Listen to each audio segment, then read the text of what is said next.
안녕하십니까. 언제나 소비자 편에서 방송하는 콘스탄트 김입니다. 이번 시간에는 돈 버는 증여 상속이 되겠습니다. 만약에 비상속인한테 증여를 하게 된다면요. 나중에 상속세 관련돼서 그 절세 대박이 되든가 아니면 절세 쪽박이 되는 경우가 있습니다. 완전히 극단적인 상황인데요. 여기에 대해서 좀 알아보도록 하겠습니다. 우선 비상속인이 누구일까요? 비상속인이라고 하는 사람은 뭐 말 그대로 상속인이 아닌 사람이 되겠습니다. 그렇다면 상속인은 누구일까요? 바로 1순위 상속인을 말합니다. 그러다 보니까 우리가 보통 1순위, 2순위, 3순위, 4순위까지 그다음에 특별 연구자까지 있는데요. 상속인이라고 할 수 있는 사람들은요.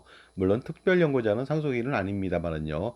어쨌든 간에 그 1순위 상속인이 있다면 2, 3, 4순위는요, 상속인이 1순위가 될 수가 없는 것이죠. 따라서 1순위 상속인이라고 하는 사람이 진정한 상속인이 되겠습니다. 만약에 1순위 상속인이 없다면 2순위 상속인이 상속인이 되겠죠. 따라서 일반적인 가정이라면 1순위 상속인은 배우자하고 직계 비속이 되겠습니다. 그 직계 비속도 자녀들이죠. 아들하고 딸만 됩니다. 그러다 보니까 배우자하고 자녀가 아닌 사람들은 모두 다 비상속인이 되겠습니다. 가령 자녀랑 결혼한 며느리 사위라든가 자녀와의 그 아이가 낳았다든가 그랬을 때 손자녀가 되겠죠. 친손주, 외손주 다 포함해서요. 직계비속이지만 1순위 직계비속이 엄마 아빠가 있으니까 아들, 딸이 있으니까 당연히 손자녀는 2순위라서 빠지게 되겠습니다. 그 다음에 기타 친족이라든가 삼촌, 사촌이라든가 아니면 정말로 남인 사람한테 증여한다. 이랬을 때도 비상속인이 되겠습니다. 그런데 그러한 비상속인한테 증여를 하게 된다면요. 간혹 가다가는 절세 대박이 일어날 수도 있고요. 잘못하면 절세와 관련돼서 쪽박을 찰 수도 있습니다. 그러니까 조심하실 필요가 있겠죠. 일단은 비상속인인 손자녀한테 한번 증여해 보도록 하겠습니다. 손자녀한테 증여하게 된다면 노노상속을 피할 수가 있겠죠. 할아버지가 95세, 자녀가 70세 이상이 됐다면은 할아버지 돌아가시고 1차 상속세, 그 다음에 아버지 상속재산 받고 또다시 2차 상속세, 이렇게 노노상속을 두 번을 다 피할 수가 없지만 손자녀, 비상속인한테 증여하게 된다면 그 상속세를 피할 수가 있습니다. 그 다음에 상속재산이 50억 원을 초과하는 경우에는요, 일선 세무서에서 상속조사를 받는 것이 아니라 초과됐을 때는 본청에서 조사를 받다 보니까 소위 말해서 빡신 그러한 조사를 받게 되니까 주의할 필요도 있겠죠. 그러니까 손자녀 증여를 통해서 50억 원 이하로 낮추고자 하는 노력이 필요할 수도 있습니다. 그 다음에 손자녀한테 증여를 하게 된다면 증여 후 5년이 경과돼서 상속이 발생된다면 당연히 증여재산은 상속재산에 포함되지 않습니다. 그러니까 상속세 절세에 엄청난 도움이 됩니다. 하지만 이 비상속인인 손자녀한테 증여했을 때 증여 후 5년 이후 상속이 발생되는 것이 아니라 5년 내 5년 이내로 바로 상속이 발생된다면 어떻게 될까요? 가령 이런 것이죠. 손자녀한테 거액을 증여했는데 3년 만에 돌아가셨다. 할아버지 할머니가. 그렇다면 이것은 상속재산에 포함이 되겠습니다. 그래서 예를 들어서 손자녀한테 10억 5천을 증여했다고 가정해 보겠습니다. 그랬을 때 증여세는 2억 4천에 세대생략 할증세액 30%까지 합쳐갖고 3억 1,600만 원을 피할 수가 없겠죠. 하지만 이것은요, 나중에 3억 1,600만 원에 대해서 기납부 증여세액으로 공제해 주진 않습니다. 왜냐하면 세대생략 할증세액 30%는 빼주지 않습니다. 그러니까 2억 4천만 원만 빼준다는 거 주의하실 필요가 있습니다.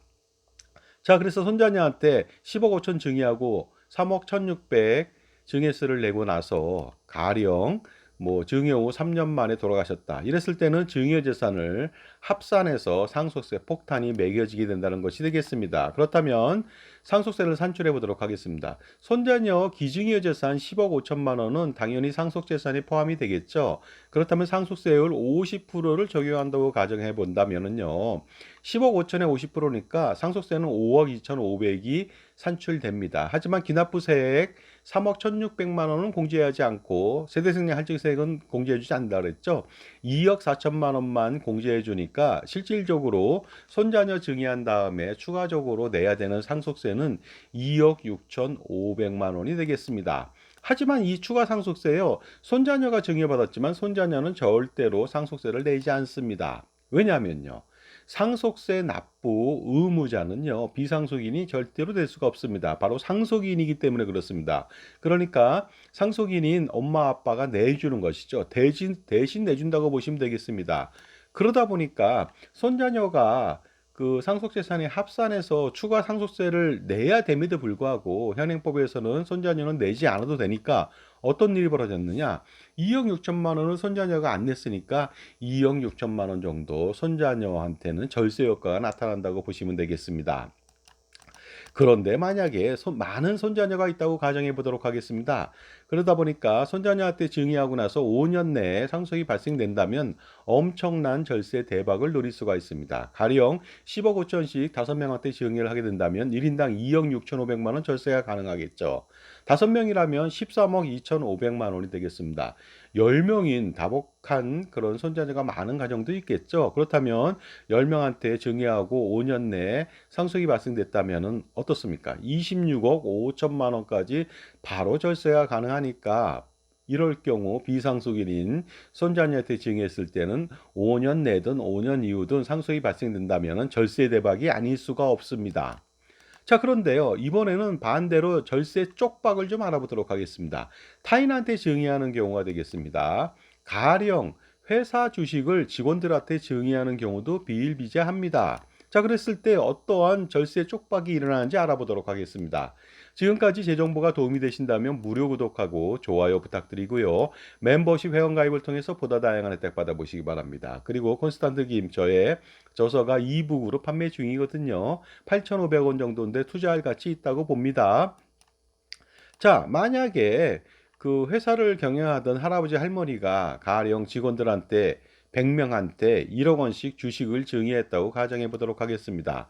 그렇다면 직원들은요, 각자 1억 원씩 그 증여를 받았으니까 유산 취득세 방식에 의해서 각자 받은 증여재산 1억 원에 대해서만 따로따로 증여세를 산출합니다. 그래서 10%의 증여세 1,000만 원을 내면 되겠죠. 그러다 보니까 직원들 100명이라면 10억 원의 총 증여세를 내고 회사 주식 그 CEO 할아버지 할머니 소유하고 있는 주식 100억 원을 받아갈 수가 있습니다. 하지만 증여한 다음에 바로 5년 내 3년 4년 만에 상속이 발생되었다면 어떤 일이 벌어질까요? 당연히 직원들한테 증여했던 100억 원의 주식 증여 재산은 합산이 됩니다. 그러다 보니까 상속세 산출에 엄청나게 가중되겠죠. 그래서 상속세를 50% 적용한다면 100억 원이 가산되니까 50억 원의 상속세를 피할 수가 없습니다. 하지만 기납부세액 10억 원 있잖아요. 하지만 어떻습니까? 바로 그 40억 원의 상속세는 추가적으로 피할 수가 없다는 것이 되겠습니다. 그러다 보니까 40억 원 누가 냅니까? 직원들이 내는 것이 아니라 바로 상속인들, 그러니까 창업주였던 할아버지 할머니 자녀들이 낸다는 거 아닙니까? 그러니까 자녀들은 굉장히 억울할 수밖에 없습니다. 왜냐하면은요, 자신들은 좋은 일을 해줬는데도 불구하고 증여세를 자신들이 냅니다. 자신들이 주식을 증여받지도 않았음에도 불구하고요. 이것이 바로 증여세 납세 의무는 무조건 상속인이기 때문에 직원들은 절대 내지 않는 그런 문제 때문에 발생한 것이 되겠습니다. 따라서 비상속인 증여는요, 신중을 기할 필요가 있겠습니다. 그러다 보니까 이것처럼 좋은 일 하고도 직원들한테 우리 사주 주듯이 만약에 증여했다면 좋은 일 하고도 결과적으로 망하는 회사가 망하는 나쁜 결과를 초래하기 때문에 조심하실 필요가 있겠죠. 자, 그러다 보니까 비상속인 증여는 양날의 칼날이 아닐 수가 없겠습니다. 그래서 어떻게 잘하면은 효과적인 절세 대박이 되고 잘못하면 절세 쪽박이 되니까 조심하시기 바랍니다. 자산가라면 엄청난 고민이 많겠죠. 이러한 고민들 콘스탄트 김의 절세 전략과 콘스탄트 김의 NGP 플랜으로 한 방에 해결할 수가 있습니다. 2025년도에는 그러니까 할아버지, 아버지, 손자녀 3대에 걸쳐서 100년 동안에 그러니까 뭐 잘못 자칫하면은 100년이 아니라 200년, 300년도 가능하겠죠. 그렇게 해서 세금 우산하고 절세 우산들, 그 다음에 투자 우산을 한번 펼쳐서 제공받아 보시기 바랍니다. 엄청난 100년, 200년, 300년 동안에 엄청난 절세가 예상됩니다. 그 금액은요, 재산에 따라 다르겠지만 미래 가치로 따진다면 수백억, 수천억 그 이상이 될 수도 있으니까 당연히 NGP 플랜 실행시킬 필요가 있겠죠. 그래서 2025년 을사년도 한 달 동안에 바로 NGP 플랜에 대해서 무료 컨설팅 상담해 드리니까 이 기회를 놓치지 마시기 바랍니다. 010-5473-9327 콘스탄트 김한테 전화 주신다면 지금 현명한 할아버지 할머니 아버지 어머니로 거듭나실 수가 있습니다. 상담 후 보통은 다 그 NGP 플랜을 실행하는데요. 처음부터 끝까지 제가 법인 설립부터 자산 운영, 회사 운영, 절세 전략 이 모든 것들을 다 책임지고 집중적으로 지원하니까 편안하게 저의 리포팅을 바꿔서 의사결정만 하면 될 정도로 아주 쉽습니다. 자, 지금까지요. 비상속인한테 증여할 때 잘못하면은 절세 쪽박이 나고 잘하면은 절세 대박이 난다는 사실에 대해서 말씀드렸습니다. 반드시 여러분들 2025년도에 콘스탄트 김의 NGP 플랜 한번 실행해 시켜 보시기 바랍니다. 엄청난 만족을 느끼실 겁니다. 감사합니다.